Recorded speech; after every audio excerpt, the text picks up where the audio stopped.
Good evening, everyone. Let's make a start. I'm here in Oxford as usual, and one of the great features of Oxford is that the hour marker lasts for about 4 or 5 minutes with the different bells at slightly different times across the city. Brilliant to see some familiar names in the list of participants. You're all very welcome, whether it's your oh, uh, where are we? 13th, I think. If it's your 13th webinar with us, or if it's your first, thank you for joining us. I'll just outline how we do these things in case you are new to us. So firstly, my name's Emma Smith. I'm really delighted to be discussing Cymbeline with Kim Gilchrist, who's here with me. Hello, Kim. Can you say hello? I can say hello. Yes. You can Thanks say for hello, having perfect, but having you're me. not allowed to say anything else because I've got so Not allowed to much say it. stuff to say at the moment that I can't allow it. Because I've got to go through all my spiel about this. First thing to say is that we have got about an hour and a quarter after about 50 minutes of Kim and I chatting about his brilliant introduction to the play and to the play itself. We'll open for questions. Do put your questions in the Q&A as we go along. We'll try and group them together and get to as many as we can. Lynn, who is always does our kickoff. Lynn, it's brilliant to have you. Thank you. She has started us off with a question. So if things strike you as we go along, do put a note in the questions, and we'll try and get to it. We are here in this series, which is sponsored by Oxford University Press and the English faculty at the University of Oxford, and it's to mark and celebrate really the publication of the New Oxford Shakespeare in its Oxford World's Classics livery. The New Oxford Shakespeare is a huge, big bit of scholarly work undertaken under the general editorship of Gary Taylor, John Jowett, Terry Boris, and Gabriel Egan. We always shout out to them because we are on the shoulders of giants. And in particular, the giant we are piggybacking on is Rory Loughnane, who edited Cymbeline for that edition. My job is to be the general editor, so all I have to do is to pick clever, able communicators who are passionate about particular texts and give them the opportunity to introduce them to you. And I picked Kim Gilchrist, who's at the University of Cardiff. I picked him because I heard him talk about romance, about the early modern genre, which I know we will talk about, in terms that linked it with the kind of the role that sort of superhero franchises or big sort of mythological stories that work have a huge hold, huge international hold on contemporary culture. And I thought it was such a great way to think about what can seem very far off to us about the Elizabethan Jacobean period and about this play in particular. So, Kim, how did you come to be so interested in that area? How did Cymbeline come to be one of your signature texts, do you think? Oh, that's I'm thinking back now. I think it's genuinely the way that I sort of think about the plays when I write about them as well, particularly Cymbeline, a genuine emotional response and a sense of wonder in the theatre. Long before I'd ever imagined anything like an academic career, just as a theatre go and somebody who had a background in practice as well.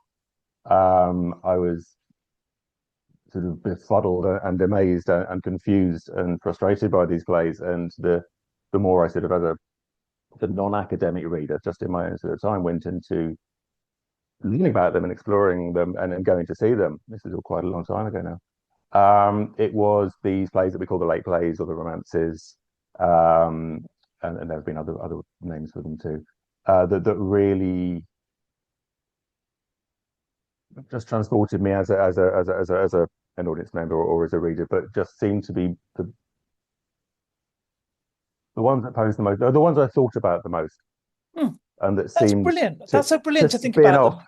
in Yeah, all as these plays different that directions. prompt I couldn't fix wonder. them. I couldn't solve them. I Yeah. couldn't put them in boxes. And I must admit, I had very strong emotional responses to the conclusions of a lot of these plays. I took them quite seriously. They moved me. So there was a combination of that sense of wonder and fun and mystery, I think. And it's a very direct sort of response that I had Yeah, immediately. And fabulous. that's It's a perfect response, and it sets out the coordinates for what we're going to talk about, really.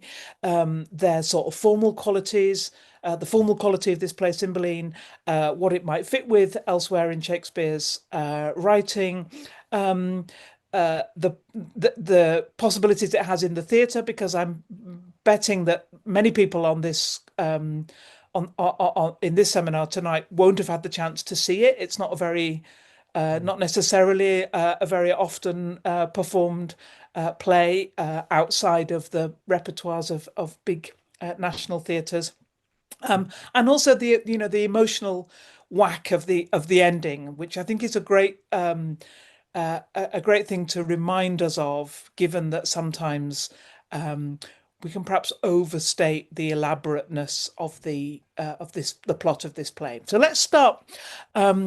Let's sort of try and start. Where would we start with this? But let's think. Where does Cymbeline come in in Shakespeare's career? What would we be putting it okay. inside? Well, this is my understanding, and obviously these are all sort of things that have been discussed. And so if you feel differently, Emma, do chip in and sort of let me know.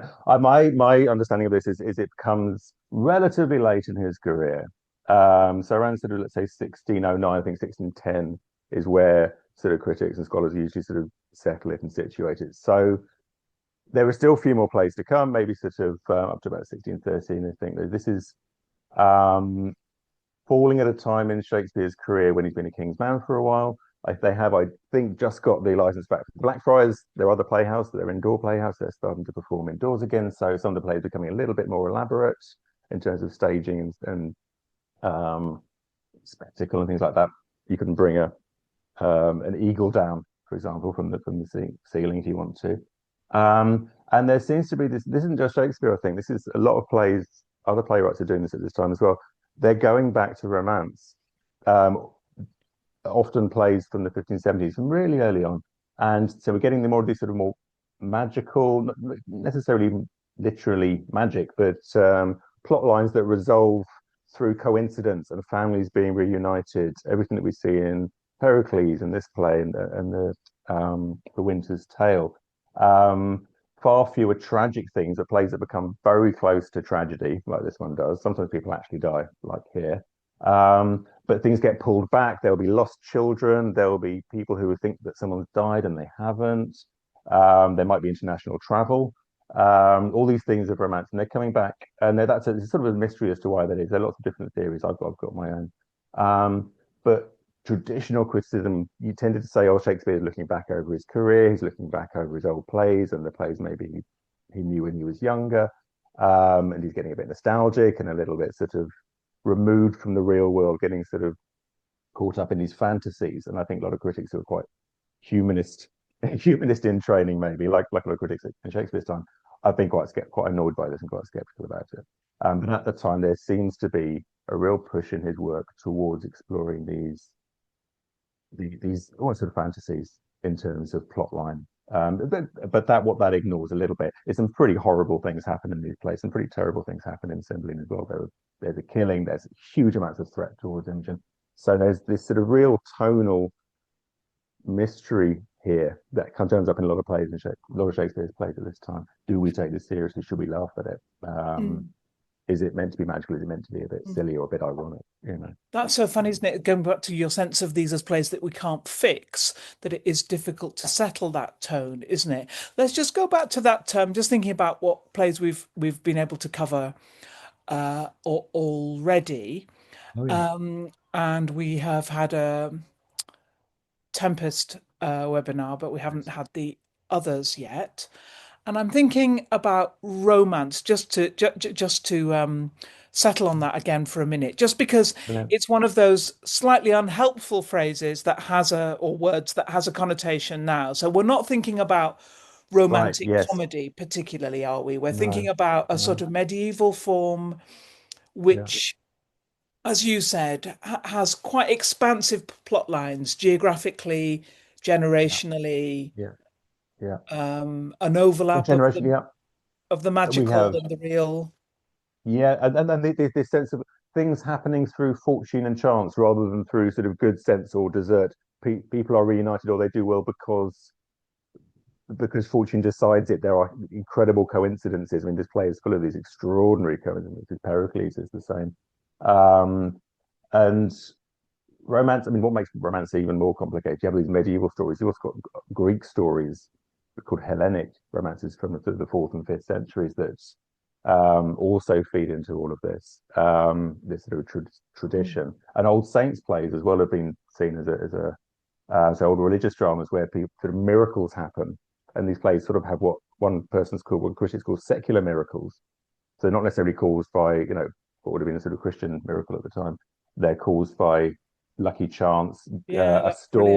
storm, Yeah. um, Jupiter descending, Mm, pirates coming in and kidnapping someone at the last minute. This happens in Pericles. mhm, These are all sort of things of chance mm. and might be seen as a sort of form of they're not the characters don't have agency often. They're carried along by these sort of tempests and these storms of chance and luck and bad luck as well. Hmm. Yeah, Um, Romance is an amalgam of all those sorts of things, I think. yeah, brilliant. So it's what I get from that is one thing we might think about is that it feels as if it might be looking backwards, as if it's got a slight pullback to traditions which might be more immediate to Shakespeare or Yeah. even further back. Yeah. Okay, so tell us about Cymbeline himself. Is Cymbeline the hero of Cymbeline? Ah, good question. No, no, No. he's barely there. Mm. We used to. This is what we're used to these sort of plays named after kings. I mean, it's named after him, I think, because he's the king. Now he's been called, I think, a nexus of tensions or a center of tensions. One critic called him that. Oh God, that's He's, just like me. I'm a nexus of tensions myself. we can all relate to that. He's Um, that's it. So he's the king. So I'm just he's thinking. the So I'm not king. going to ask you. And anybody who knows the play or who follows this up afterwards to find out more will understand the force of this. I'm not going to ask you to summarize the plot because there is an He would be here enormous for a long amount of time. plot, isn't there? And we were just chatting before Yeah, we started yeah, about yeah. whether it was even possible to do that. I was going to read the opening of Kim's uh, introduction, which is great. In fact, I will read just a little minute of it, but not all of it. A king of ancient Britain rewards, this is the end of the play. A king of ancient Britain rewards a valiant and mysterious Welsh warrior for helping defeat the invading Roman army. But the warrior is then immediately sentenced to death for killing the king's stepson. The king revokes this sentence after learning the Welsh warrior is actually his own long lost son and heir, which is also news to the heir, who was abducted by a child as a child by a disgruntled courtier. The king then learns that his scheming murderous queen has died in agony. His estranged daughter is disguised as a page and reunited with her husband. I mean, it's mad. Every plot type Yeah. is here, isn't it? It's a sort of uh, what were they called? Those fairy tale people who tried to identify every single fairy tale or folk Oh, tale. This is it's like all them of them. just, It's all of them. Yeah, that's one of the turned the ways it filing features cabinet looking out and back. it's all fallen on the floor. Yeah. Okay, so we're not going to do the plot itself, but Right.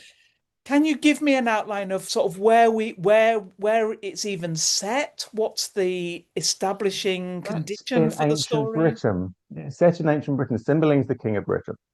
Um, at a moment in history when the Romans are invading, it's not the first wave of Julius Caesar's invasion. It's a second wave, or an imaginary second wave under Augustus. So that's when it's set in this sort of moment where ancient British history meets Roman history, and Cymbeline's the king.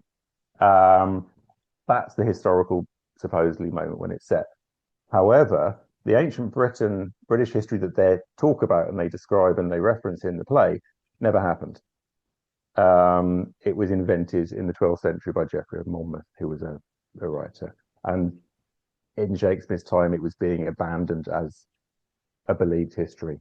So people like King Leopold were part of this 1100 years of pre-Christian history, which just never existed. And people were Does starting to Shakespeare discover know that. it doesn't exist, do you think? Well, this is the big question. Mm. This is the big question. People are starting to question it. It's been questioned for decades. And people who read their history books, who can read Latin and buy books and think about it, they're probably starting to decide, okay, this didn't really happen. People who go to plays, people who listen to ballads, maybe people who don't have time to buy books or read them or can't read them, they probably still believe the older versions of these stories. So it's trickling down, and Cymbeline's right at the crux, right at the pivot between this vanishing history and the actual Roman history that recorded their experiences of Britain. And Cymbeline the king is there was a historical king called Cunobelin who seems to be based on him, but the Cymbeline in the play is a complete fiction. So it's sitting on this fissure between historical fiction and Roman history, Roman fact, and we don't know what anybody thought about it at the time. Certainly not Shakespeare. He sets up all these sort of strange illusions and allusions, and we have to live with we sit there in this that's really interesting. fusion. And So Cymbeline is the it's center of that, I would say. so the ancient Britain links it with Lear, the Roman stuff, I suppose. Yeah, Yeah, links it a bit yeah, with the other plays about yeah, Roman yeah, history, and then yeah. we've got other plot elements, haven't we? The daughter. Normally, when you write a history play or a play set in, say, Roman history or British history, you take a story out of the Chronicles, like in Henry V or something, and you write that story. Antony and Cleopatra. With this one, there is no story about Cymbeline. So Shakespeare chooses this historical period. He chooses this king for a whole play, and then he's got no story. So he imports this folk story, sort of romance story, of a wager plot where a husband is convinced that his wife has been unfaithful after he made a bet that she wouldn't be, and tries to kill her. And that's what happens to Imogen. But the story that sits in this historical sort of bubble that may or may not be true anyway is just a fiction that's been imported into it. It's really strange. And that wager plot, as you put it, so Yeah, yeah, the man makes a bet with his friends that yeah. his wife will be faithful, Mhm. and then is persuaded that she has not been, and is prompted to a sort of murderous Correct. jealousy Yeah. as a result. So that's posthumous is the has been the king's Husband. sort of ward, hasn't he, in a Yeah, way, yeah, yeah, brought yeah. up, but he's not of the He's the son of a princess. soldier. He's the Yeah. son of a soldier. Yeah. So he's not the same status as the princess. Now, should we do that? Should we do her name? Oh yes. So, Which Kim version are is we going to doing today? say, Imogen. and I, on behalf of the New Oxford Shakespeare, am going to say Inogen. That's Yeah. to say Inogen with two N's rather than an M. Should we talk about this? This is what you come for, isn't it? This kind of everybody who's here. It's this fine-tuned textual detail that you come for. So what's the disagreement, Kim? See, well, this is Why what the play does. Inogen? This is what the play does. It spins us into these details that sort of open out into the bigger thing. Imogen with two N's. Imogen is how the name was printed in the first folio, with an M. And that's sort of always how it was until quite recently when most editors have started changing it to Imogen with two N's. The reasoning for that is, unless Emma, you want to explain the reason for changing it to Imogen, is that Imogen with two N's in this sort of this vanishing history that we were just talking about was the queen of someone called Brute or Brutus, who was believed to have been, although this is just all made up, the person who founded Britain. And she was the queen, so she was the mother of the Britons, and she was called Imogen. At the other end of this long historical period of pre-Christian British history, which was completely made up in the 12th century. At the other end, just at the moment of Cymbeline, we've got Imigen, as she's spelt in the folio. The idea is that because Imigen isn't a name that turns up anywhere else with an M, Integer is probably a mistake. The person setting the typography misread the handwriting for two N's as an M and set it as an M. Right. And so it's been getting changed to Imogen. That what Shakespeare actually intended was to just name him this character in his play after this ancient British queen, the founder of the Britons. There was lots of themes of Britain and Britishness and things like that in the play. So How did we carry on? all the people called Imogen Yes. in our world. I was just looking through the attendees, and I can't see if anyone is. But if you are, that explanation you just gave suggests you're named after a typo Named in the after a first typo. folio of Cymbeline, Certainly. because Yeah. Imogen is not a name which exists before Shakespeare puts it, or it is mistakenly ascribed to Shakespeare in Cymbeline. But the name that does exist is this name Inogen, Now, we talked in one of the other webinars. In fact, it was the one with Todd Borlick on As You Like It, Mm, if you're interested in going back to it, anyone who's listening now. We talked a bit about how you might have a disagreement with the edition editorial decision that has yeah, been made. And Kim and I talked a lot about this in relation to yeah, Cymbeline, because I think, Kim, you feel for very uh, interesting and to me very convincing scholarly reasons that the name of this heroine should be Imogen, yeah, Imogen, but you have worked valiantly with a text which has it as yeah. Inogen. So let's just think a bit about that disagreement. Why do you feel what does why does it matter that Why it does it would matter? be Okay. Imogen rather than Inogen? Um, well, my background, one of my backgrounds in coming to this play particularly is that it was a big part of my PhD work and my first book, where I looked at these stories of ancient Britain and how they were vanishing and becoming disbelieved in Shakespeare's time. Um, and so how they were sort of evaporating as history and turning into something else. So I was thinking about that for years. And one of the things I was looking at was how well known these stories are that we don't know anymore, apart from maybe King Lear. There were all these kings who were believed to be real kings, including Brutus, the founder of Britain, who was a Trojan. He killed all the giants. How they were really well known in folklore, in popular culture, in plays, in ballads. So these names were really, really well known. The way that we can just sort of summon the names of historical figures now, they were well known in a way that we've lost access to that. We don't know any of these names anymore, Mm. unless you spend too much time thinking about it, like I did. Now that means you would know. I think anybody would know the name Inogen with two N's. So I think it's unlikely that even someone typesetting would misread that name.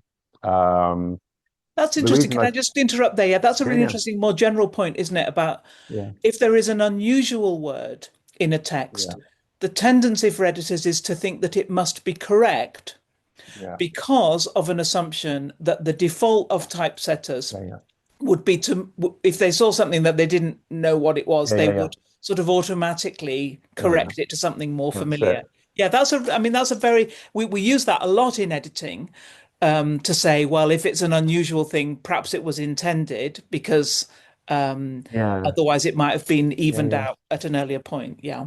So that's a textual sort of technical sort of issue. But aside from that, the name, I think it's John Pitcher in the 90s wrote an article more generally, but mentioned an Imogen, the word imagine at the time, referred was could be a noun and used in various ways. We refer to something imagined or fictional or fictionalized or dreamed. And it just seems like a perfect poem, perfect play on what this play is about and what Imogen seems to embody. She is something imagined. She is a fictional character inserted into a fictional history. She talks about dreams and misreadings and fogs to read, be not trusted, or whatever it is she says. Um, and she seems to be an embodiment of those sort of wider themes of disorientation and imagination. She uses the word imagination quite often. There's a lot of disorientation in the play. And it just seems like a very Shakespearean pun to me to take the name. And she also, who was also fictional, I imagined, was the original historical Imogen with two N's, the Queen of Founder of the Britons, because she never existed, even though many people still believe she did. So it just seems like a really evocative, really productive play on words Mm. for readers to be aware of. Hmm. And I think by retaining it, we retain both senses. We don't lose Imogen because it sounds like Imogen, but we get the additional resonance and peculiarities and mysteries and associations of the idea of her being something imagined and Mm. conjuring the word imagine or the noun as it was at the time Mm. of an imagine. So it just seems to be really resonant, and I think it's Yeah. a shame to lose that as an option for readers to think about. Yeah, Uh, thank you. And it's good um, for us to talk about. So a new edition of Shakespeare is a whole set of new choices, based on yeah, yeah, a combination of, changing ideas about editorial practice. We'll see that, and we will see it in future webinars where there are new questions about authorship and yeah, collaboration and so on, but also where there are sort of particular assumptions behind the text that yeah, somebody else looking at the same set of evidence might come up with a Yeah, of different, course, make of a course, different judgment. And so absolutely. I'm really Yeah, yeah, pleased you shared that with us. Let's yeah, think about Imogen as a character in the play. yeah, yeah, Um, and I'm thinking about her as, in some ways, a type we see in Shakespeare. That's to say, a woman whose husband falsely accuses yeah, her of being unfaithful. yeah. So we've seen this in Much Ado About Nothing. We've seen it in Merry Wives of Windsor. We've seen it in Othello. We Winter's will Tale. see it, I guess, in Winter's Tale, Yeah, yeah. depending on the precise dating of these two. Um, Tell us a bit about how that arises for Imogen, how that part of the plot. Oh, it's Um, relentless, isn't it? yeah, She marries Posthumus, who is below her in status. So her father, Cymbeline, is enraged, exiles Posthumus. So her husband gets exiled. She gets confined to sort of house arrest by her father. Her stepmother, the Queen, who is pretending to help her, but is of course evil and hates her, but is trying to get her son, essentially Imogen's brother, Cloten or Cloten, married off. He's courting her. He's revolting. He's described as being too bad for bad report. He's an absolutely repellent character. Um, uh, and so he's outside her door singing songs and trying to sort of get married to so he can become king. Then Posthumus in Rome makes his bet that we talked about, yeah, um, where the Iachimo won't be able to seduce her. Iachimo comes over, he can't seduce her. She sees right through him. However, he creeps into her bedroom, comes out of a chest, looks at her while she's asleep, makes a sort of an account of horrible of her sort of birthmarks and things, and her chamber. Goes back, tells Posthumus. Posthumus believes him and takes this as evidence. Sends a letter to his servant Pisanio to kill her. She escapes, thinking that she's going off to meet her husband. Pisanio, who's actually the only one of the few decent people in the play, and the only sort of friend she's really got, decides he's not going to kill her, which is nice. And she gives her a disguise, and she runs off, and then meets. Then something else happens, but she's relentlessly. And Cloten, by the way, is chasing her the whole time because he wants to assault her whilst wearing her husband's clothes because she insulted him, and then marry her.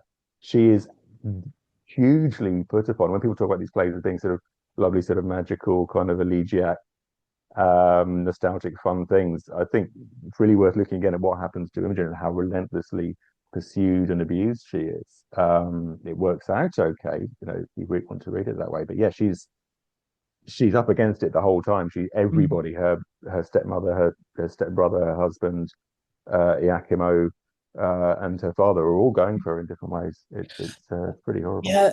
I'm really glad you brought that up, and I was thinking about what you said earlier about perhaps this is a play which has at least the possibility of being performed in a smaller indoor enclosed theatre like Blackfriars, Yeah, yeah, probably as well as on the larger stage of the globe, because that scene that you just touched on, where Iachimo, um, having failed really to make any inroads with Imogen, gets himself smuggled into her room in a chest of treasure. yeah, yeah, yeah, She's asleep, and he gets out, and we're sort of watching this awful voyeuristic yeah, yeah. scene. So in that list of people who are abusing Imogen, it almost feels like we, the audience, are also there. We're Right. watching, Yeah. there she is sort of laid out vulnerably, and there we all are agog, watching what's going to happen.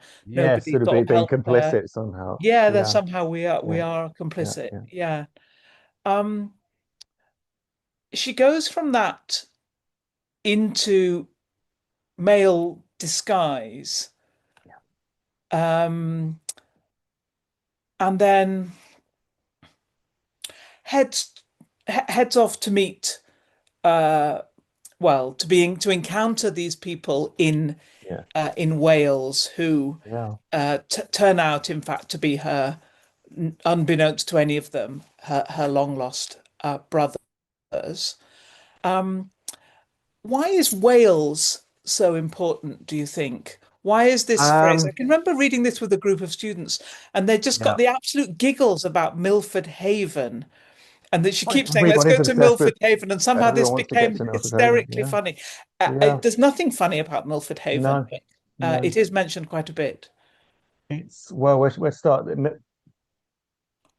Milford Haven was very resonant in the period. It was where for the Tudors, Mr. Stuart play, but it was resonant for the Tudors because it's where Henry VII landed when he invaded and killed or Henry Tudor as he was at that moment, and defeated Richard III and founded the Tudor dynasty. So, and it had been an important site, that air site of sort of other landings and invasions and things like that, and other moments in history as well. Wales, the reason that the place seems to be wanting to push all its characters into Wales, which is what it does when the Romans invade, they invade through Wales as well. And Wales, ancient Britain was always seen as one kingdom in these sort of phony histories. But here, there's a difference between Britain, which sort of stands in for England, and Wales. They're different kingdom in this play, which is sort of invented by the play, really. Um, Wales is resonant at the time in terms of talking about ancient Britain, because the ancient Britons were said to be descended from the Welsh, but also, if we want to get into the politics of it, um, the heir to the throne, Henry Frederick, King James's son, was just about around this time had just become or was about to be made Prince of Wales. And there were lots of entertainments and plays and poems around this time that lean quite heavily on Welsh iconography and ideas of Welsh sort of ruggedness and rough. These are English ideas quite often, by the way. It's a Mm. very, there are, as somebody's pointed out, there are no, this is the problem with the play, there are no Welsh people in Cymbeline's Wales. There are only British people disguised, English people really, disguised as British aristocrats, disguised as Welsh people dwelling in a cave. So it's romance Yes, often, they've got a pastoral often holiday does home, haven't this. they? They've got a holiday home in Yeah, the cave, yeah, but yeah. And they're not Welsh this kind of people. play Yeah. often does this. They'll put people Mm. in a sort of in a wilderness or a forest or a pastoral kind of setting, but they'll actually be princesses and princes in disguise. There's not a real sort of representation of a diversity of classes, for example, or Mhm. Welsh people in this play at all. It's a backdrop for these sort of aristocratic stories and discoveries to unfold. Um, there's also at the time Wales was because of its association with ancient Britain, being associated with, and the ancient Britons were being, as they were being always being learned about from Roman histories and things, the English in their sort of colonial projects were some people were imagining in their sort of racialized and racist sort of readings and um, approaches to things. Some people were sort of comparing what they understood about the ancient Britons being invaded by the Romans to what was happening with this the sort of early colonialism in the Mm. Americas. So Wales stands in Cymbeline. All these is none of not none of these things definitely, and not any of these things. Just one of them. It seems Mm. to be a sort of all this stuff overlaying, Mm. and you can find fragments and flashes of it there. It's a really temporally and spatially unstable, strange place for all these sort of reunions to happen. Um, essentially, Brilliant. And I'm makes no wondering sense. if that might be a time, in fact, for us to just look at. I asked you if you would Yeah, pick a speech for us, and I'm just going to see if I can share it. where are we going Um, from? where are we? Let's just do and because you picked the scene. Why am I not able to do this? Sorry, let me go back to hmm, let me do not share and then let me try it again.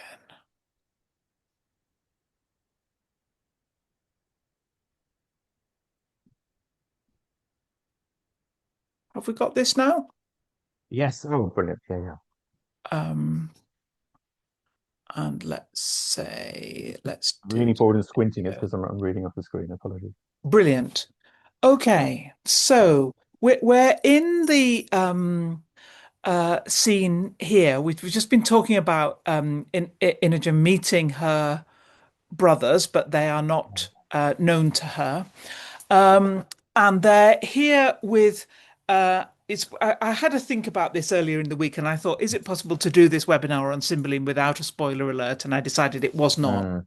So here we've got it Sorry, in I've the got it. stage direction here. As you pointed out, this is a play with a real death in it. It's Mm. and battles and lots of violence as well as implied violence. It isn't everything isn't magicked away. But talk to us a bit about why you picked this moment for us to have Yeah. a few minutes of focus on. Um, well, as you can see, whenever I try and describe anything to do with this play, I'm sort of spiraling into these sort of different sort of kaleidoscopic layers and associated. And the play keeps doing that when we try and look at anything directly. And this, I think, this is the most intensive moment of that. And I'm also interested in talking about in terms of the staging when we're looking at the stage directors as well as the dialogue. So I think this encompasses almost anything we could say about the challenges of the play and what's sort of extraordinary about it. Um, Spoiler: Imogen is dead, only she's not, because she's taken a potion that she was given that someone told her was going to be uh, a medicine because she's not feeling well. In fact, somebody else, the person who gave it to the person who told her it was a medicine, actually made it as a poison. But the person who actually made it before that didn't make it as a poison because they didn't trust the person who wanted the poison.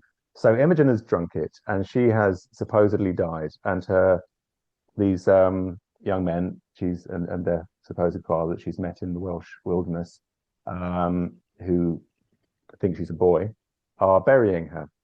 Just before we get here, they've scattered flowers across her body. They're burying her in the woods, in the forest, I think. And her body's laid out. It's the play's maybe one of the play's oldest references. It's the Snow White story. Something we can't delve to the root, to quote the play. So this scene is Imogen disguised as a boy, so she's not who they think she is. The people who are scattering flowers over, and they sing a beautiful song, "Fear no more the heart of the sun," the heart of the sun, "Fear no more the heat of the sun." Um, they sing a beautiful song over her, scatter flowers. It's an extraordinary scene, and then what's happened before that is Cloten, this repellent half brother who chased her into the wilderness, has been killed by one of the brothers. He's had his head cut off, but he's wearing Posthumous's clothes. So she's there, supposedly dead. Then this body gets brought on of Imogen's enemy, but dressed as her husband, but with no head. So we've got an actual dead body, a pretend dead body, neither of which look like who they actually are, being watched over by three people who also aren't who they think they are, or who they say they are. And so that's the setup on stage. We have this dead body, headless body, grotesque scene with this quite sort of beautiful image of this young supposed boy covered in flowers. So that's where we are.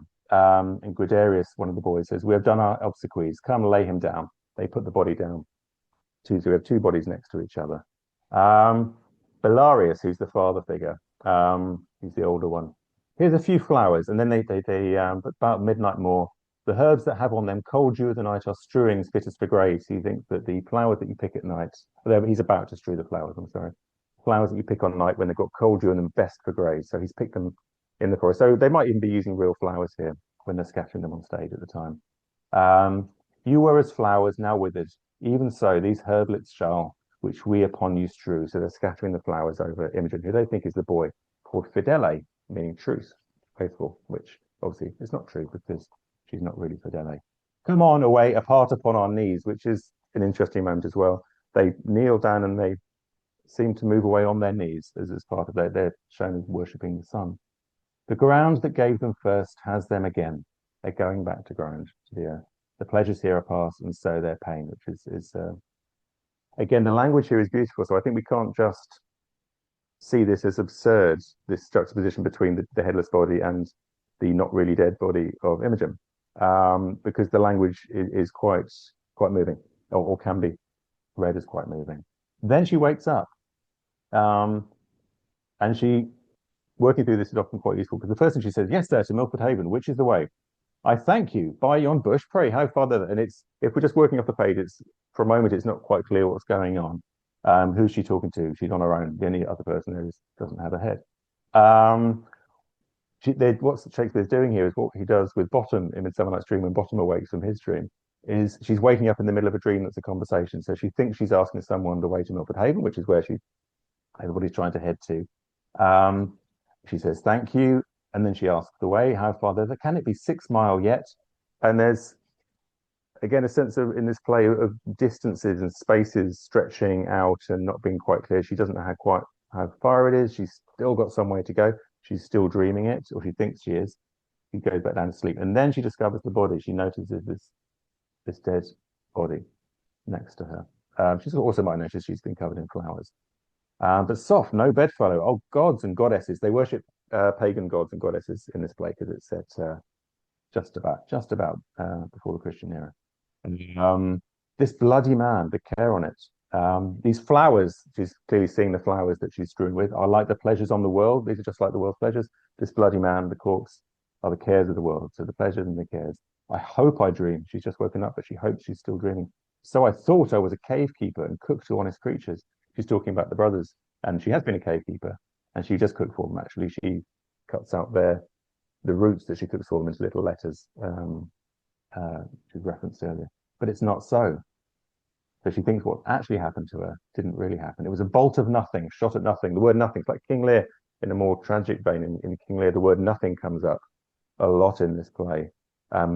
This sense of things being nothing. Nothing can also mean sort of empty or dreamlike or not real, not solid, which the brain makes. So it's about a bolt of nothing, a shot at nothing, which the brain makes of fumes. And, all the way through this conversation, we've been talking about how the play talks about dreams and fogs and fumes and sort of airiness. And this is how she's describing her capacity to imagine and remember accurately what's just happened to her. Our very eyes are sometimes like our judgment, blind. We can't even trust our eyes. Good faith. I tremble still with fear. She's looking at this body and she's becoming fearful. But if there be yet left in heaven a small drop of pity as a wren's eye, feared gods are part of it. This is a late style element of Shakespeare's late style. Is the syntax can get quite odd in the sense. Sometimes it can be really sort of staccato. Sometimes the syntax gets really odd. So what she's saying here, if there's even in heaven enough pity as small as as a wren's eye, the smallest eye of the smallest bird. A lot of bird imagery in this play, including the eagle that descends eventually. Please, gods, a part of it. Give me a part of the pity, even if you've only got that tiny amount left. I need pity from what I'm seeing, because she started what we're seeing. I think it's an extraordinary speech, given how artificial everything is in the staging of it, and how absurd it is in terms of all the disguises and misunderstandings that we're working through. How slowly it works through the horror of Imigen realizing what it is that she thinks she's seeing. She's being asked for pity. She's being asked to not see what she's seeing, but the dream's here still. The thing she thought she was dreaming, hope she was dreaming, is still in front of her. Even when I wake, it is without me, as within me. It's still out there, just as much as it was inside. Not imagined. We were talking earlier about the word imagined, and how that comes up. It's not imagined. It's felt. I can see it. I can feel it. A headless man. The garments of Posthumus. That's the staccato side of the late style. She sees a headless man. The garments of Posthumus. The word garment, by the way, is repeated relentlessly in relation to this.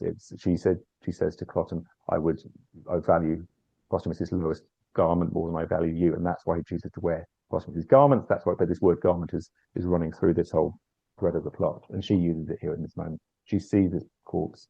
It's wearing her husband's clothes, the husband who we know has tried to have her murdered. I know the shape of his leg. This is his hand. If this was in a tragedy, we would read this tragedy, of course, though we know it's not Posthumus. It's the horrible Clotton, who we're very happy, presumably, is dead.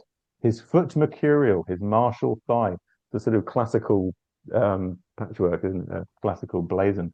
I guess the feet of Mercury moves very fast, so he's swift on his feet. His martial thigh, his sort of strong Mars-like legs, the brawns. And what are brawns, actually? I'm not sure what brawns are. Off the top of your head. Strength again, I think. Is it No, strength again? legs I think. Yeah. Strength, the strength of Hercules. His jovial face. Jovial's just there in passing. It means jovial means relates to Jupiter. Jove, yes. Jove. Jupiter, of course, relentlessly associate reference to the plagues, the god that the Britons and the Romans worship, and is particularly associated with Posthumus to the point where Jupiter actually descends famously on an eagle into the world of the play. So this jovial passing reference is Obviously, she's remembering the face because there's no head on the body. Martyr in Yeah. heaven, how? 'Tis gone. Mm.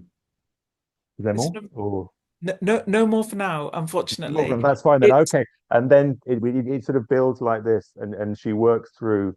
And what's so extraordinary is that the way it builds is like something from a tragedy. I yeah, think, although we might laugh at Foot Mercurial and Martial Thighs, or at the same, it's daring at the same time as we know it's not posthumous. We know that she's wrong about all of this. We know that everything's fine. Um, and nobody in these scenes is who they appear to be. And yet it's, I feel the play is almost sort of daring us to, in that moment, grieve with her for what she yeah, thinks, even though we yeah, know it's going to be okay. yeah, That's yeah. something that romance does, I think, quite often. It takes you, it sees, it's playing with how far it can take your emotions, whilst still letting you know that you're feeling this, even though you know that your feelings are going against the senses of your what you know about the plot, or what you know about the form, or what you know the reality is. Um, yeah, it's an extraordinary. Brilliant. I'm so that it was wonderful to have you go through some of that, Kim, and pinpoint some of the effects that you've been talking about more generally, and also really useful to have that sense about how complex late Yeah, style is. And I think yeah, if you wanted to compare that passage that we just began to look at, maybe Haley Bacharach looking at the speech in mm, Richard II, a much earlier play, which I think was in the last webinar, anyway, the Richard II webinar. She was talking about the way in which syntactically that speech was actually quite simple, although it's a very poetically dense and sort of psychologically dense speech. And Kim was showing us today how complex the organization of thoughts are in these later plays. So that was really great. Thank you. We are just about coming to the sort of time for questions. There's loads more that I would like to ask you, but I'm going to have a look at what people have been yeah, asking. And I know that there's already quite a bit of interest in the character of Imogen, and I'm going to yeah, start with yeah, that there. So, Ume Umama, how does Imogen's character symbolize modern day women and women's empowerment? How did this perspective resonate with the society of Shakespeare's time? Buminena, in what ways does Imogen challenge early modern gender expectations? You'll be pleased to hear that Imogen is winning here over yeah. Inogen. I'm in trouble. Hilary mentions she named her eldest daughter Imogen, but she's now going to tell her about the woman of imagination. Um, and then Miranda, it's good to see you, Miranda, reminds us in 2016, Cymbeline was staged at Shakespeare's Globe under the new title Imigen. Yeah, What does that do? Would it be a better title than Cymbeline? So they're all sort of inviting lots of maybe a questions. little bit more thought about Yeah, Imogen as a figure. And maybe actually I will throw in um, Sabine, because I think the answer to your question, Sabine, which is why do you think that Cymbeline was fashionable during the Victorian period but has fallen out of favour now? I feel as yeah, if that's also actually yeah. an That's Imogen that's that's question, isn't connects, it? doesn't it? Go back to the first question, and I'm not sure I'm the right person to comment or decide or on whether or not. How was it? How was the first question phrased? Whether or not I how think far? it's thinking about, whether she is Yeah, both about her gender, her gender in yeah, the time when the play was written, and perhaps more yeah. generally. I mean, she's very typical of a lot of characters at the time, but particularly from a lot of romances, who are very sort of encircled and embattled women, often princesses, not always, um, who need to escape, who need to uh, find ways out of families, out of dangerous situations, often sort of put upon them by the people they should be trusting, the people they, spouses, siblings. There are lot of the old plays that from 40 or so years before this one that Shakespeare seems to be drawing on and directly referencing have exactly those sort of scenarios. And usually in a romance, it's the heroine who sort of brings about the sort of peak of the final concluding sort of miracle of everyone getting back together again, everything being all right. But she's also the one who suffers the most. So that probably would have been seen. So this is a trope of the time, and and narrative since then. So Victorians tended to idealize her as this sort of, hopefully something we wouldn't sort of advocate now as being this sort of idealized, perfect sort of symbol of absolutely idealized femininity and virtue, which sort of horribly sort of infantilizes and simplifies and very much flattens her out. I mean, what I find is glorious about Imogen is her sarcasm and her energy and her agency, and the fact she sees through idiots. She understands danger. She is kind, practical, very funny, very witty. And those sort of Victorian readings really sort of flatten that out. So maybe people would have been reading the character that way at the time. I don't think they would have been necessary, or some would, some wouldn't. Shakespeare tends to present us with characters like Imogen. I mean, Marina maybe in Pericles is a slightly sort of more reduced example because she gets less stage time and less to say and do. Hugely resourceful, hugely resilient, but not simply in terms of that sort of just sitting there suffering. They do things, they resist, they push back, they fight, they argue. They're funny.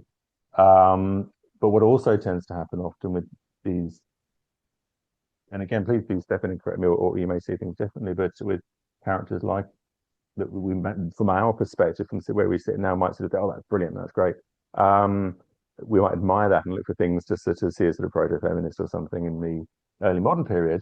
When their stories are resolved, and I know that my students get infuriated by this in this place, they tend to be in fairly conventional sort of terms of reinserting themselves within a sort of patriarchal structure in some way, which Imogen very much does. She forgives Posthumus.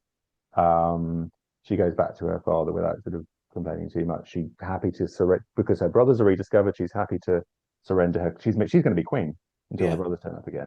And she just said, "Well, that's fine. I'm really happy to have my brothers back," which is very nice of her. But again, maybe that's a slightly gendered response in terms of how the play is represented, given what the play Yeah, and it's so interesting, isn't it, what you're saying so about the it's a way. tension between those two things, I Yeah, think. exactly. It is a tension, isn't it? And that the way that the play, I mean, gives her space to be admirable and to be witty and all of those things, and also abuses her for it. I mean, Yes, even at the very last moment, which is yeah, one of the things yeah. you pick up, she's still in her dress as the male page. She has an encounter with Posthumus, who doesn't recognize her as his wife, and he knocks her He hits her bodily and knocks her to, down. to, Yeah, to, to absolutely. to the ground. Yeah, yeah. So even at the very, very last minute, she is still somehow the play. There is, and you talk about this really well, I think, in your introduction, Kim. I think sort of contrary to that Victorian view of Imogen, there is a really quite a misogynistic sort of dramaturgy even in the play that you could It's see. cruel. It's cruel. Cruel, and it doesn't let up. Everybody's I, having a go at her, as we yeah, said yeah, before. What yeah. do you think about what Miranda's question? It's interesting that the two major recent productions that we were Yeah. talking about before we came online, the National Theatre. There was also the RSC one where there was a Oh, woman as yeah. Cymbeline, and this reshaping for the Globe titled Imigen. They're sort of trying to do something with those gendered roles. What do you think about the Globe in particular, about the Imigen titling? I must admit, I didn't say in terms of the title. I mean, it makes a lot of sense, doesn't it? I mean, it is her play, and considering everything she gets put through and how absolutely, literally, almost sort of pivotal she is Yeah, to everything that happens in it. It seems quite right that she should yeah, have the brilliant, title as well. Why not? Absolutely. I brilliant. mean, it's just a convention, I think, and often we find, don't we, with plays when we have more than one version of the play surviving, like a folio and a quarto or something, Yeah, there are different titles, yeah, and the titles are often more tidied up and more sort of conventional to sort of humanism and classical genre when they're in the end up in the Folio, and they're often much more complex and interesting when some of the early Yeah, auto interesting. editions. So maybe it did have a different title Yeah, and got tidied yeah. up when it got put in. I'm just Interesting. making that up, Interesting. but no, I think it's good. It's a good way to draw an audience's a new audience's attention into this is, but also again, it is called Cymbeline, and you think you're going in to watch a play about Cymbeline. It's she emerges, seeing her emerge from Yeah. the play might then be more as a surprise and more sort of striking. Oh, it's not about him; it's about her. Yes. So maybe there's a Interestingly, sleight of hand there yes. as well. I don't know. Yes, so Sabine wonders whether imagination and femininity in some sort of slightly unreliable or cliched way are being put together. But I'm going to move on from that point, maybe to the expectations about a play being called Cymbeline are, as you've already mentioned, sort of generic ones. And there's a couple of questions about genre. Lynn kicked us off with just saying, why do we think Cymbeline's with the tragedies when Winter's Mhm. Tale is a comedy? Pericles not in the folio, not unhelpfully. Yeah. Um, and we've then got a couple of questions which are sort of about um, maybe could be folded in with genre. They're both about gods and the divine. So Dan Breen, nice to see you, Dan, says the romances seem to offer a larger role for divinity. How does this condition the significance of fortune and coincidence? So Dan's, I suppose, pushing back a little bit on what you were saying about romance, to say, well, actually, there are divine figures here. And Morris has mentioned something which we haven't yet mentioned, so I'm really glad he has. The implicit presence of Christ's birth. When you talked about Oh, yeah. the Mm. timing of the play, and this strange mixture of times and real and Yeah. invented Yeah. times. Yeah. The Yeah. bit that we didn't mention was that the point when the second Roman invasion is the time of the birth of Christ, isn't it? Although I don't think the play knows that, but Morris does, and we do. Is it? I'll read what he says. Is the implicit presence of Christ's birth, the absence of Christ's redemptive resurrection in Cymbeline, generative of its superabundant attempt to provide an equivalent but deliberately unsatisfactory secular and theatrical version of enchantment? That's a really smart idea, Morris. So you're saying that the sort of absent presence or the present absence of Yeah. Christian redemption is being highlighted by these secular equivalents which fail to deliver in Yeah. the Yeah. No, that's text. Yeah. interesting. So these Yeah. these Yeah. are all sort of Yeah. Yeah. Yeah. Yeah. genre-ish questions. Anything you would want to pick up about on Let's let's do the Christian epoch thing. I think that's quickly. And then talking about what is it a tragedy? That's and why is it? I guess the last play mm, in the folio because I think those two things go together. Um, my view is that the play is very very aware. The one thing that all the history books said, often in all caps, literally, about the reign of Cunobelin or Cymbeline, is that he ruled at the time of Christ's birth. So anybody who'd read a history book, even down to the quite cheap, smaller ones you could get, that's what you knew about Cymbeline if you'd read anything walking in. The play studiously doesn't mention it, but it does bring about all these, yeah, not quite resolved, not quite satisfactory um, resolutions of its own that are secular, but quite possibly not enough. And some people don't get the result. The Queen doesn't. Um, the prequel play to this, which is the one before it in the folio, is Antony and Cleopatra, because the Caesar off stage in terms of history is Augustus, who was said to rule, even in somebody in Antony and Cleopatra, I think it's Augustus that actually says the time of universal peace is near. And that's the play flagging the time of universal peace was the reign of Augustus, which was known as the time of peace when wait, what? Sorry, I'm So spiraling. Cymbeline is a sequel to Antony and Cleopatra in It's Roman set terms. directly in Roman terms. It's set directly after Antony and I did Cleopatra. not know that. That's And brilliant. that's the Absolutely play that brilliant. What comes a after brilliant in the folio, insight. Okay, in the folio. fantastic. So the offstage press Caesar is the one that was Worth the seen price in of Julius admission. Caesar. Amazing. And yeah, Amazing. it's really odd. It's a really strange thing. So Hmm. it's really, really aware. And Augustus was meant to have founded the Pax Romana, the Roman peace across um, the Roman Empire. which was considered in Christian sort of terms at the time to be a necessary piece to set the conditions on earth for the birth of Christ. Now, this play is relentlessly going on about peace. I think the word turns up 6 times in the last 30 lines. Mm. James I was also obsessed with peace. He wanted to be a peacemaker in Europe, so you can talk about it in that way as well. None of these things cancel out the other. It's very, very aware of it. And yes, it's even been written about in terms of Jupiter ascending once he goes up, gets winched up into the ceiling again on his eagle. Is the end of the classical era as he disappears and the sort of Christian era is ushered in. So no one mentions it, but it's there. And what the play is doing with it there are books and books about what the play might not be doing with that information, with that sort of resonant. But you don't set a play in the reign of Cymbeline, even if you import a completely different plot, without knowing that people are going to be thinking about that without when they're watching it and reading it in the early modern period. We've forgotten that, but yeah, it's a very, very strange, mysterious thing that's very hard to reduce and quantify, but it's there all over the place in the play. In terms of the play being is it a tragedy? Isn't it a tragedy? Well, obviously it's not a tragedy. I mean, it's phenomenally not a tragedy. There are sort of 23, 22, some of the sort of happy resolutions at the end. I think this is one of my hobby horses, the application of classical-ish genre terms in the folio, comedy, history, and tragedy, does a great is deeply confusing to and reductive of what English theatre was doing at the time. Very few of these plays really comfortably fit these genre terms. Certainly not in terms of the classical rules that people like Johnson and Philip Sidney were trying to apply to them. But they clearly, for whatever reason, wanted the folio to do that. And obviously, I mean, you've written books and books about this. It's got to go somewhere.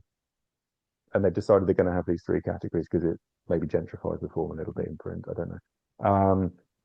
So it's not a tragedy, but it's got to go somewhere. The question then is, why is it at the end? Lots of different arguments. There have been lots of ingenious theories as to why that might be.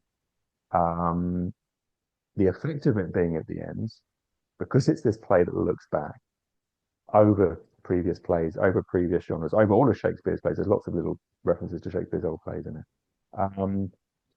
Is that I said, this is not my idea, other people said this as well, but that it's not just it's Shakespeare's last play in the sense of being the last play in the folio. It resolves everything that's come before it in the folio. All these stories that we've read, it references Tereus, which is where referenced in Titus Andronicus. It's got called Little Iago in Iachimo. It replays, as you were saying, these plots from Much Ado About Nothing.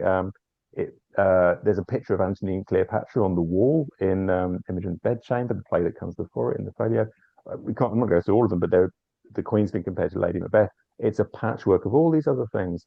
And in coming at the end of the folio, it seems to resolve them all in these sort of, can be played as quite comic, certainly extraordinary sort of sequence of 20 plus resolutions and revivals. But it can also be read, I think, as a resolution of everything that's come before it in terms of the first folio, those 30 whatever plays. The fact that it also seems to end with the birth of Christ is something in the Christian terms of the early modern period. Is that where the folio ends? But that's not why it's there. But that's one possible effect of it being there. The effect is interesting. Okay, so we've got a few more things just to raise. Aidan, thanks for that point about the doubling of Cloten and Posthumus, which actually I'll answer, that Kim writes about, in particular Tom Hiddleston, I think, in the Cheek by Jowl production. It's a really great piece of doubling, which confounds the sense that Cloten is terrible and Posthumus is wonderful. I mean, there are lots of other things in the play which confound that. I saw that production, and I sort of lived the Imigen scene that we just looked at, because when I came out with a friend I was with, I apparently said, those actors were good, weren't they? Especially the two playing Cloten and Posthumus. They were, I don't know whether they're really, really different or really sort of they're really, and he said, you didn't know it was the same actor. Couldn't tell them apart. That's brilliant. That's brilliant. And I just want to get one last scoop of questions, which are about politics. So James, hi James, asks how the play fits into James VI and First's Whole Britain project. Ume asks, does Cymbeline does Shakespeare use Cymbeline's dysfunctional family as a microcosm for the political instability of the British state?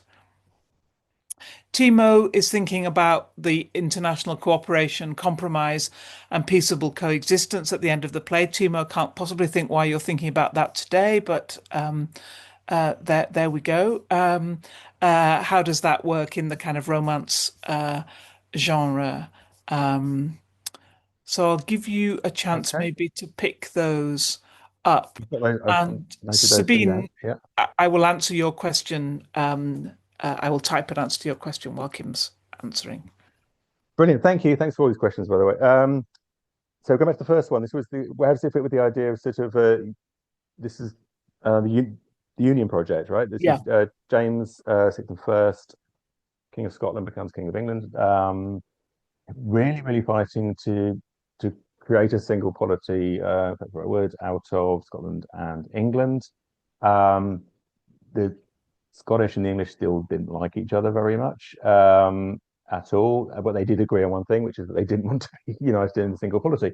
They were very clear about that, and he kept failing. He took it to Parliament again and again and again, gave different speeches, kept reducing his ask, as we might say now, and kept getting knocked back.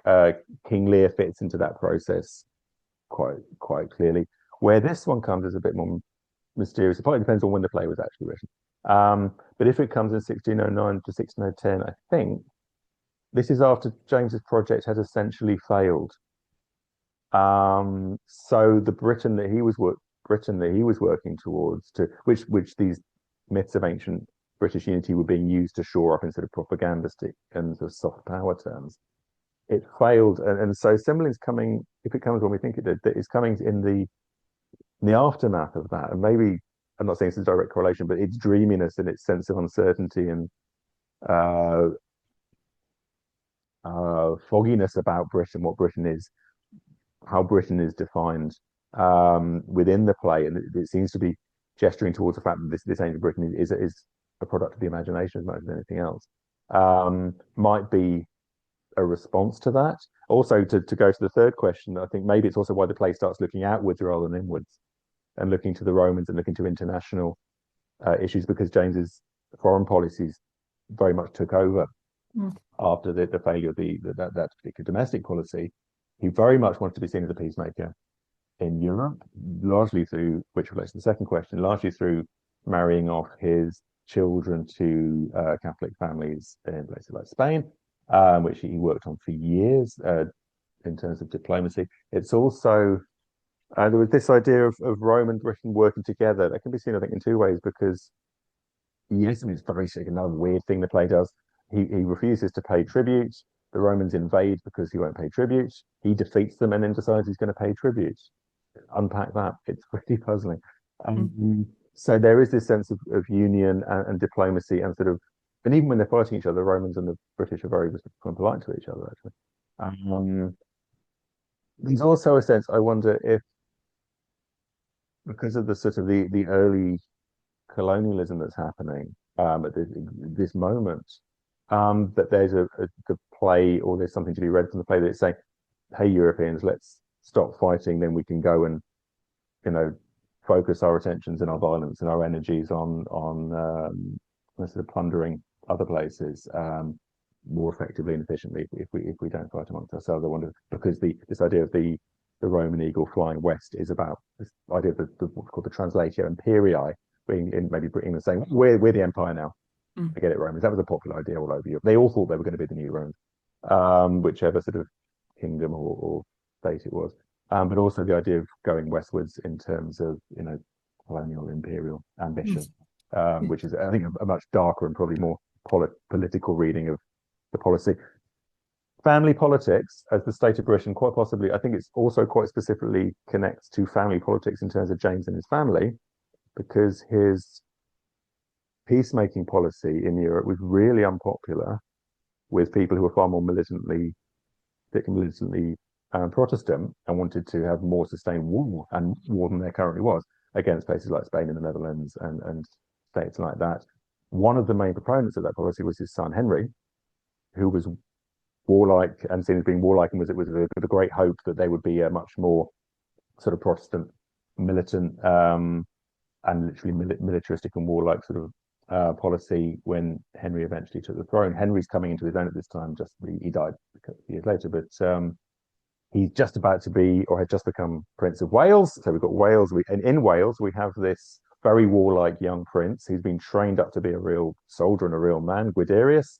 But he's a bit wild and a bit rough, and he gets in trouble for killing Cloten, and he has to sort of the plays of saying he has to calm down and become a sensible prince now. So I think the play is dealing with family politics, which are also politics, Hmm. because you've got father and son, both also representing two different foreign policies, and the play is possibly trying to please them both, or at That's least really represent them interesting. both. I put in Cloten personally, I see Henry, the prince, as being split between, in a very misogynist way, between um, Guiderius and Wales as his warlike sort of manly Yeah. side, and he was very close to his mother, Queen Anna, as well. And Cloten as being the sort of mothered, over courtiered, overly decadent um, side. Who Cloten, by the way, was the name of the Duke of Cornwall in these ancient British histories, and Henry was also Duke of Cornwall. So Oh, you've got that's really Cornwall, interesting. and Yeah, there's a that is split between interesting. what Henry Hmm. could be. This is just Yeah, there's no proof for interesting. this, but Interesting, interesting. so there's a lot. The family politics are also national politics, which are also international politics, and the Great. play invokes them all without letting us settle on any particular interpretation. Brilliant. So we're gonna have to wrap up. Actually, if you're interested in Prince Henry, we talked about him quite a lot in the Oh, webinar on Henry VIII, okay. uh, with Laura. So maybe that would be one to follow up. Next time we are on the first part of Henry VI. So do join us then if you can. And I'm going to finish just by asking Kim if you had any recommendations for things that one thing that people might do to follow up Yeah, I on think this conversation. sometimes there are paywalls with these things. Somewhere they're not always possible to access easily. But I would, if you're interested in something, especially this tonal thing we've been talking about, this tightrope between whether we take it seriously, whether it's meant to be maybe a bit silly. We don't know. Is to watch a couple of different productions, and I know that the Globe production, I think from the Wanamaker, I think from 2016, um, had its different moments, but it certainly played the resolutions. Sort of, there was a lot of laughter in the room, and I think it's the National Theatre, maybe the RSC production, where Cymbeline was played by a woman. Play takes the play much more seriously and plays it much more in a much darker reading. So Hmm, if you're interested in that question, watch these two productions if you can get access to them yeah, and make your own mind up. See what you yeah. think. Yeah, brilliant. And if you get a chance, whenever you get a chance to see Cymbeline, do grab it with Doesn't both come around hands. often. Yeah, it's not. Yeah, Yeah, exactly. Exactly. Thank you, everyone. Thank you, especially to Kim Gilchrist and for his brilliant introduction. Do check thank you, out the everyone. new Oxford Shakespeare Cymbeline in the Oxford World Classics.